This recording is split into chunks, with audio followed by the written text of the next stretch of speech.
आंखों से इतिहास बनते देखिए। लैंडर मॉड्यूल की गड़गड़ाहट से सुन सकते हैं कि आप अपनी स्क्रीन पे देख सकते हैं कि हम चांद के जिस हिस्से पर कोई नहीं पहुंच पाया, वहां अब भारत पहुंच गया है।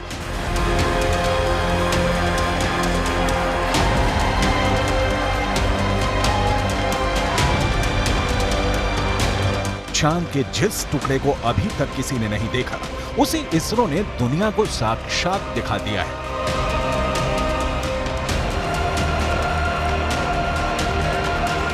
यह मुमकिन हो सका है चंद्रयान 3 के चांद के दक्षिणी ध्रुव पर सॉफ्ट लैंडिंग से।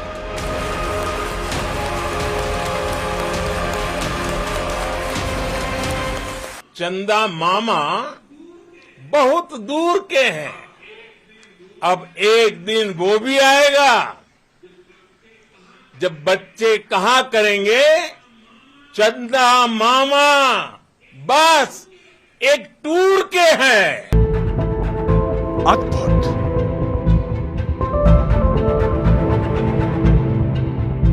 अविश्वसनीय,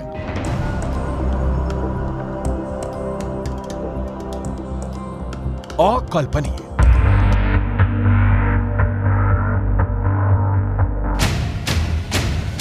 चांद के दक्षिणी ध्रुव पर सॉफ्ट लैंडिंग करने वाला भारत दुनिया का पहला देश बन गया है।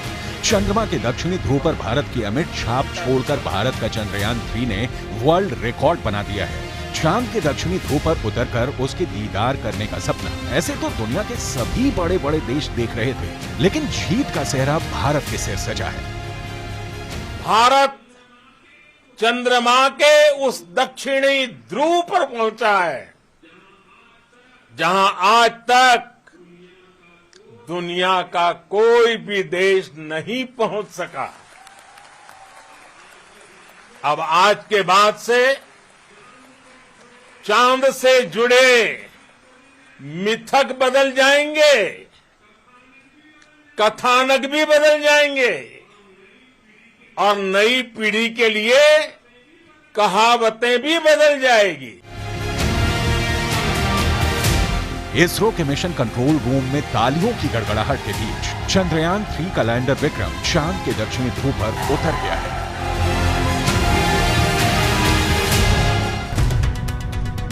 इसरो के मुताबिक चंद्रयान 3 के 3 अहम मकसद हैं। पहला, विक्रम लैंडर की चांद की दक्षिणी सतह पर सुरक्षित और सॉफ्ट लैंडिंग। दूसरा, प्रज्ञान रोवर को चांद की सतह पर चलाकर दिखाना। तीसरा, वैज्ञानिक परीक्षण करना।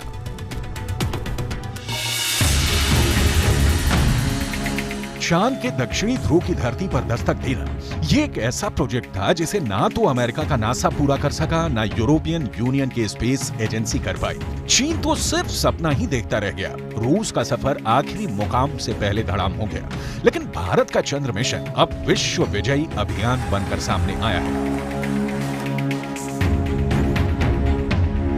धरती से 3,84,000 किलोमीटर की दूरी तय करके चंद्रयान 3 का लैंडर विक्रम चांद के उस दक्षिणी ध्रुव पर पहुंच गया है जो रहस्यों से भरा है, जिसके सच से अभी पूरी दुनिया अनजान है।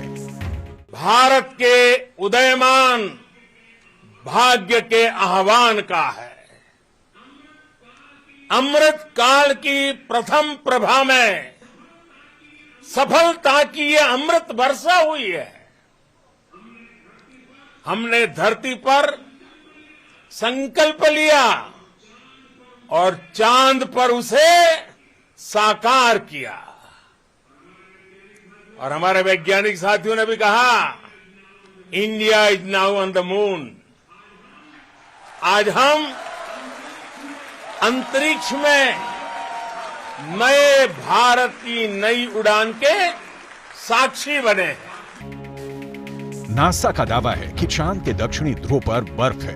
कई तरह के प्राकृतिक संसाधन भी हो सकते हैं, लेकिन दुनिया अब तक हकीकत से वाकिफ नहीं है।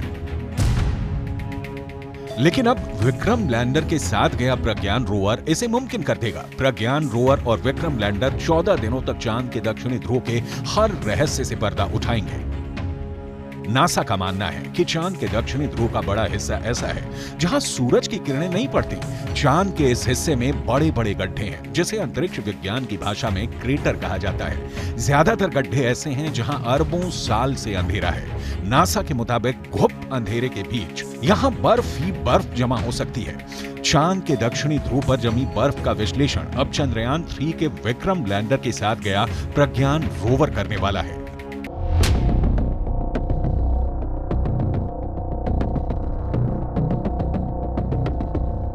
प्रज्ञान रोवर APXS से लैस है। APXS यानी alpha particle x ray spectrometer. APXS चंद्रमा की सतह की मौलिक संरचना की जानकारी जुटाएगा।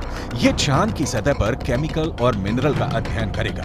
वो चंद्रमा के दक्षिणी ध्रुव की सतह की रासायनिक संरचना का पता लगाएगा।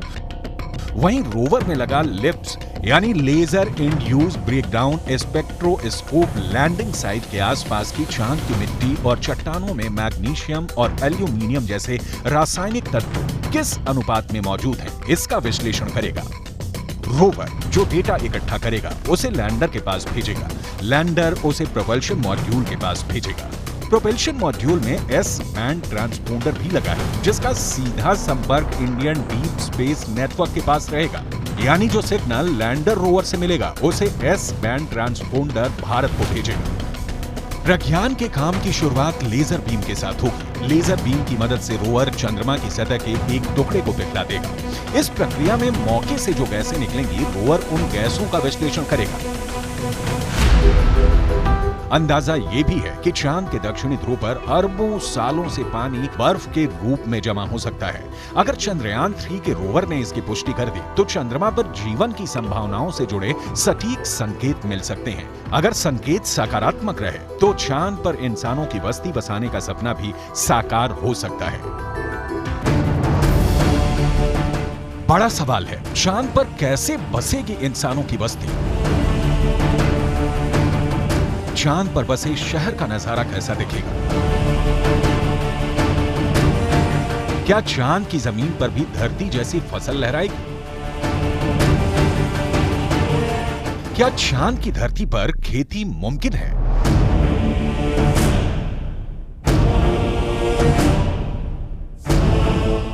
विज्ञान कहता है कि चांद पर अभी इंसानों के रहने लायक वातावरण नहीं है, लेकिन नासा का कहना है कि आने वाले वक्त में चंद्रमा की धरती को रहने लायक बनाया जा सकता है। लेकिन दावे के मुताबिक चांद पर बसने वाली बस्ती नहीं होगी सस्ती।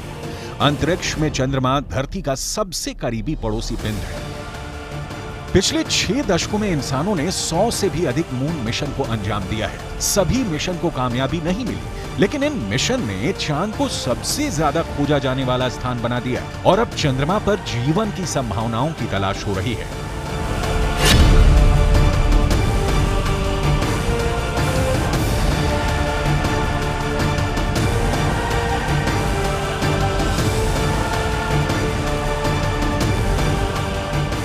अभी तक चंद्रमा से जुड़ी कई हैरान कर देने वाली जानकारियां सामने आई हैं। दावा किया जाता है कि चंद्रमा की मिट्टी में कई तरह के खनिज हैं। चांद की सतह पर पानी होने के भी सबूत मिल चुके हैं। वैज्ञानिकों का मानना है कि चांद पर जीवन के सबूत भी मिल सकते हैं। संभावना जताई जा रही है कि भविष्य में चंद्रमा पर मानव बस्ती बसाने का सपना पूरा हो सकता है, लेकिन ये काम इतना भी आसान नहीं है। चंद्रमा पर इंसान के कदम भले ही साल 1969 में पड़ गए हों,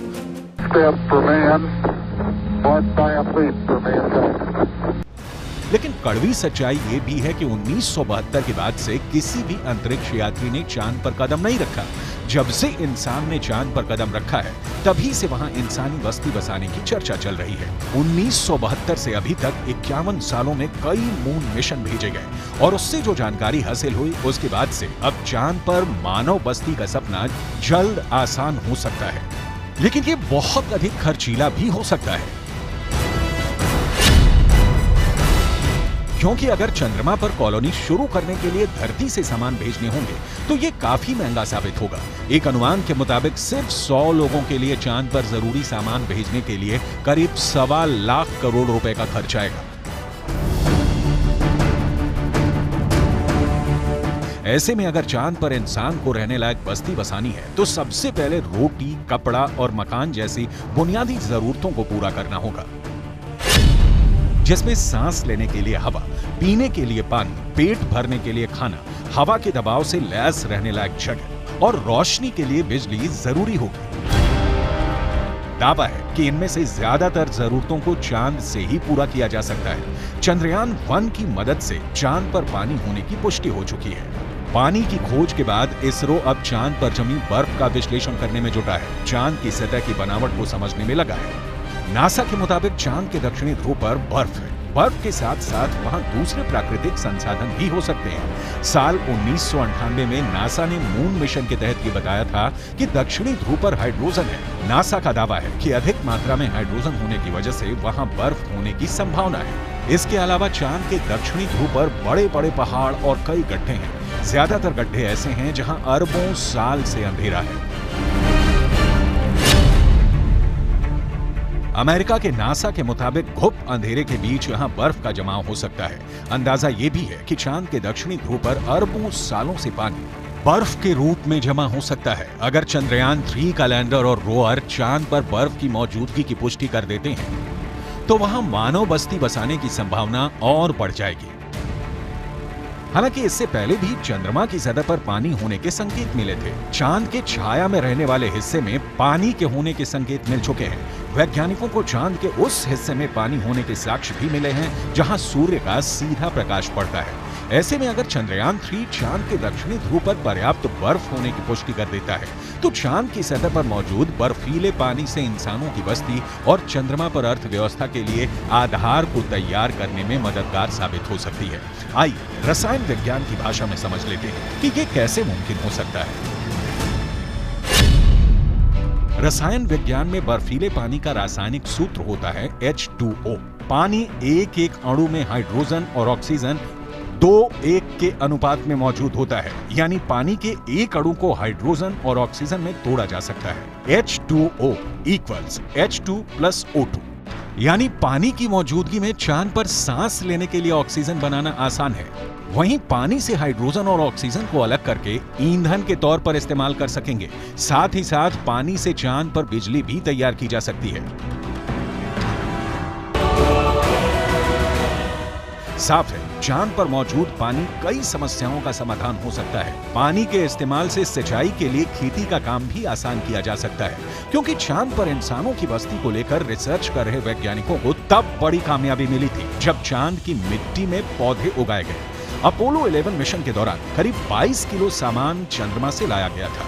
इसमें तकरीबन 50 चांद के चट्टानों के टुकड़े और चांद की मिट्टी शामिल थी। शोधकर्ताओं को इस बात का बिल्कुल भी अंदाजा नहीं था कि चांद की धूल भरी मिट्टी में कुछ उग भी सकता है या नहीं। उन्होंने इसे एक प्रयोग के तौर पर लिया कि अगर अगली पीढ़ी में कोई चांद पर जाता है तो वहां पर कुछ उगा सकता है। जो नतीजे सामने आए उसने वैज्ञानिकों को चौंका दिया। ऐसे में अगर चांद के दक्षिणी ध्रुव पर पर्याप्त मात्रा में पानी नहीं मिलता तो चांद पर बस्ती बसाने का सपना अधर में लटक सकता है। यानी चांद पर सस्ती बस्ती बसाने में चंद्रयान 3 बहुत बड़ा रोल निभाने वाला है, जिसकी शुरुआत चंद्रमा के दक्षिणी ध्रुव पर भारत के धमाकेदार दस्तक के साथ हो चुकी है।